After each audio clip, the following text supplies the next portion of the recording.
2 वर्ष के बाद इस सदन में इस प्रकार का प्रसंग आता है, लेकिन ये सदन निरंतरता का प्रतीक है। लोकसभा 5 साल के बाद नए रंग रूप के साथ सज जाती है। ये सदन हर 2 वर्ष के बाद एक नई प्राण शक्ति प्राप्त करता है, एक नई ऊर्जा प्राप्त करता है, एक नए उमंग और उत्साह का वातावरण भर देता है। और इसलिए हर 2 साल में जो होने वाली विदाई है, वो विदाई एक प्रकार से विदाई नहीं होती है। वो ऐसी स्मृतियों को यहां छोड़ करके जाते हैं जो स्मृतियां आने वाली जो नई बैच होती है उनके लिए ये अनमोल विरासत होती है, जिस विरासत को वो यहां अपने कार्यकाल के दरमियान और अधिक मूल्यवान बनाने का प्रयास करते हैं। जो आदरणीय सांसदगण अपने कुछ लोग जा रहे हैं, हो सकता है कुछ लोग आने के लिए जा रहे हो और कुछ लोग जाने के लिए जा रहे हो। मैं विशेष रूप से माननीय डॉक्टर मनमोहन सिंह जी का स्मरण करना चाहूंगा। 6 बार इस सदन में वो अपने मूल्यवान विचारों से और नेता के रूप में भी और प्रतिपक्ष में भी नेता के रूप में उनका बहुत बड़ा योगदान रहा है। वैचारिक मतभेद, कभी बहस में छिटाकशी, वो तो बहुत अल्पकालीन होता है, लेकिन इतने लंबे अरसे तक जिस प्रकार से उन्होंने इस सदन का मार्गदर्शन किया है, देश का मार्गदर्शन किया है,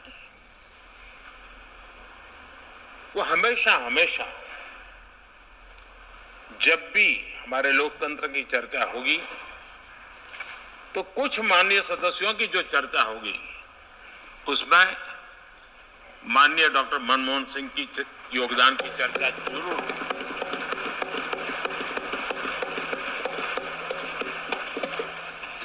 और मैं सभी सांसदों से,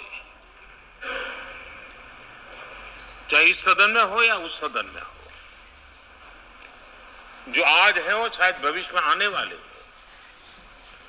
मैं उनसे जरूर कहूंगा कि ये जो माननीय सांसद होते हैं, किसी भी दल के क्यों न हो, लेकिन जिस प्रकार से उन्होंने अपने जीवन को कंडक्ट किया होता है,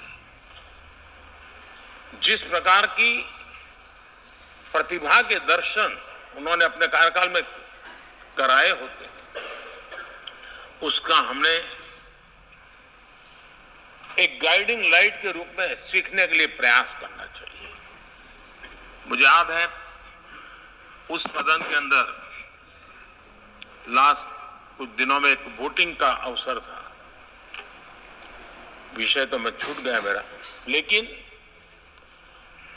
पता था कि विजय ट्रेजरी बैंक की होने वाली है। अंतर भी बहुत था, लेकिन doctor Manmohan Singh ji wheel chair में आए, वोट किया। एक सांसद अपने दायित्व के लिए कितना सजग है उसका वो उदाहरण है। प्रेरक उदाहरण था। ट्रांसपोर्ट। इतना ही नहीं, मैं देख रहा था कभी कमिटी के चुनाव हुए, कमिटी मेंबर्स के, वो व्हीलचेयर में वोट देने आए। सवाल ये नहीं है कि वो छोटा मकान है, किसको ताकत देने के लिए आए थे। मैं मानता हूं वो लोकतंत्र को ताकत देने आए थे।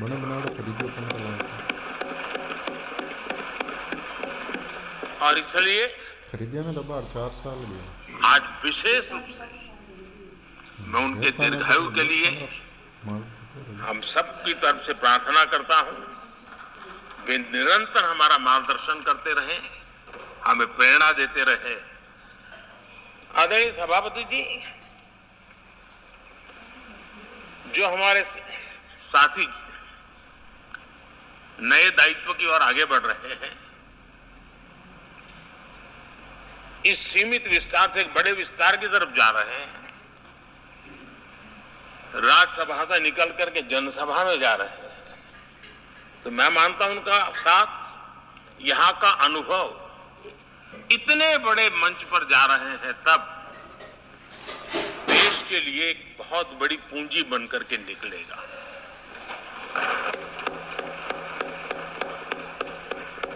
किसी यूनिवर्सिटी में भी 3-4 साल के बाद एक नया व्यक्तित्व तो बाहर निकलता है। ये तो 6 साल की विविधताओं से भरी हुई है, अनुभव से घड़ी हुई एक ऐसी यूनिवर्सिटी है जहां 6 साल रहने के बाद कोई भी व्यक्ति ऐसा निखर करके निकलता है, ऐसा तेजस्वी बन करके जाता है, वो जहां भी रहता है, जिस भूमिका से रहता है, वो अवश्य हमारे कार्य को अधिक ताकतवर बनाएगा, राष्ट्र के काम को गति देने का सामर्थ्य देगा। ये जो माननीय सांसद जा रहे हैं, एक प्रकार से वो वैसे ग्रुप है जिनको दोनों सदन में खत्म हो गई रहने का, पुराने वाले संसद के भवन में भी और नए वाले संसद के भवन में भी उनको रहने का अवसर मिला। ये साथी जा रहे हैं, वो आजादी के 75 वर्ष अमृत काल का उसके नेतृत्व का साक्षी बन करके जा रहे हैं। और ये साथी जो जा रहे हैं, हमारे संविधान के 75 साल उसकी भी शोभा बढ़ाते हुए आज हम सबके के साथ जा रहे हैं, तो अनेक स्मृतियां लेकर के जा रहे हैं। हम वो दिन भूल नहीं सकते कि कोविड के कठिन कालखंड में हम सब ने परिस्थितियों को समझा, परिस्थितियों के अनुकूल अपने आप को गढ़ा। यहां बैठने के लिए कहा तो यहां बैठो, वहां बैठने के लिए कहा तो वहां बैठो, उस कमरे में बैठने के लिए कहो। किसी भी दल के किसी भी सांसद ने ऐसे विषयों को लेकर के देश के काम को रुकने नहीं दिया। और कोरोना के वो कालखंड जीवन और मौत का खेल था, घर से बाहर निकले पता नहीं क्या होगा। उसके बाद भी माननीय सांसदों ने सदन में आकर के देश की जिम्मेवारियों को निभाया, देश को आगे बढ़ाया। और इसलिए मैं समझता हूं कि कालखंड को, उस कालखंड ने हमें बहुत कुछ सिखाया है। संकटों के बीच भी भारत की संसद में बैठे हुए व्यक्ति कितने बड़े दायित्व को निभाने के लिए कितना बड़ा रिस्क भी लेते हैं और कितनी कठिनाइयों के बीच में काम भी करते हैं, इसका अनुभव भी हमें हुआ। सदन में खट्टे मीठे अनुभव भी रहे। हमारा कुछ दुखद घटनाएं भी रही। कोविड के कारण हमारे कुछ साथी हमें छोड़ के चले गए, आज हमारे बीच नहीं है। वो भी सदन के इसी कालखंड के कुछ प्रतिभाएं थी जो हमारे बीच से चली गई। वो एक दुखद घटना को हमने स्वीकार करते हुए भी हम आगे बढ़ते रहे। और भी ऐसी कुछ घटना हुई, कभी कभी फैशन परेड का भी हमने दृश्य देखा, काले कपड़ों में सदन को फैशन शो का भी लाभ मिला। तो ऐसी विविधताओं के अनुभव के बीच हमारा कार्यकाल बीता। और मैं तो अब खड़गे जी आ गए हैं तो मेरा एक धर्म तो निभाना ही पड़ता है मुझे। कभी कभी कुछ काम इतने अच्छे होते हैं जो बहुत लंबे समय तक उपयोगी होते हैं। हमारे यहाँ कोई बच्चा कुछ अच्छी चीज कर लेता है, कोई बच्चा अच्छे कपड़े वपड़े पहन कर जो है अवसर के लिए तैयार होता है, तो परिवार में एक आध स्वजन आ जाता है, अरे किसी की नजर लग जाएगी, तो काला टीका कर दो, तो ऐसे काला टीका कर देते हैं। आज देश पिछले 10 साल में समृद्धि के नए नए शिखर सर कर रहा है। एक भव्य दिव्य वातावरण बना है, उसको नजर न लग जाए, इसलिए काला टीका करने का एक प्रयास हुआ है।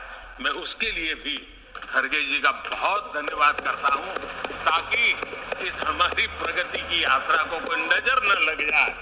ये नजर न लग जाए इसलिए आपने आज जो काला टीका किया है, मैं तो सोच रहा था सब काले कपड़ों में आएंगे, लेकिन शायद काला जोजू खिस्से खिस्से ब्लैक पेपर तक चला गया है। लेकिन फिर मैं उसका भी स्वागत करता हूं, क्योंकि जब भी अच्छी बात होती है काला टीका नजर न लग जाए, इसलिए बहुत जरूरी होता है। और उस पवित्र काम को, और आज जिस उम्र के हैं उस व्यक्ति जब ये काम करता है तो जरा अच्छा रहता है, तो मैं इसके लिए भी आपका आभार व्यक्त करता हूं। आदरणीय सभापति जी, ये विषय कोई लंबे समय लंबा बोलने का तो है नहीं, लेकिन हमारे यहाँ शास्त्रों में एक बहुत बढ़िया बात कही गई है। शायद हमारे सब साथी जा रहे हैं तो जो कमी भी हमें महसूस होगी उनकी, क्योंकि उनके विचारों का लाभ जो आ जाएंगे वापिस वो तो और तेज तरार होकर के आएंगे। जिसको हमला करना है वो भी मजेदार हमले करेंगे, और जिसको रक्षा कवच करना बनाना है वो भी बढ़िया बनाएंगे, वो अपना काम चलता रहेगा। हमारे यहाँ शास्त्रों में कहा गया है, गुणा गुणज्ञेषु गुणा भवन्ति, गुणा गुणज्ञेषु गुणा भवन्ति, ते निर्गुणम प्राप्य भवन्ति दोषाः, ते निर्गुणम प्राप्य भवन्ति दोषाः। आस्वाद्य तोया प्रवहन्ति नद्य,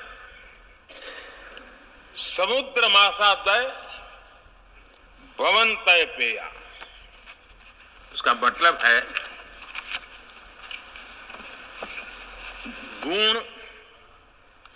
गुणी लोगों के बीच रहकर गुण होते हैं। जो गुणी लोगों के बीच रहने का मौका मिला तो उनके साथ रहने से हमारे भी गुणों में बढ़ोतरी होती है। निर्गुण को प्राप्त करके वो दोष युक्त हो जाते हैं। अगर गुणियों के बीच में बैठते हैं तो गुण तो बढ़ जाता है, लेकिन गुण ही नहीं है तो दोष बढ़ जाते हैं। और आगे कहा है, नदियों का जल तभी तक पीने योग्य होता है जब वो बहता रहता है।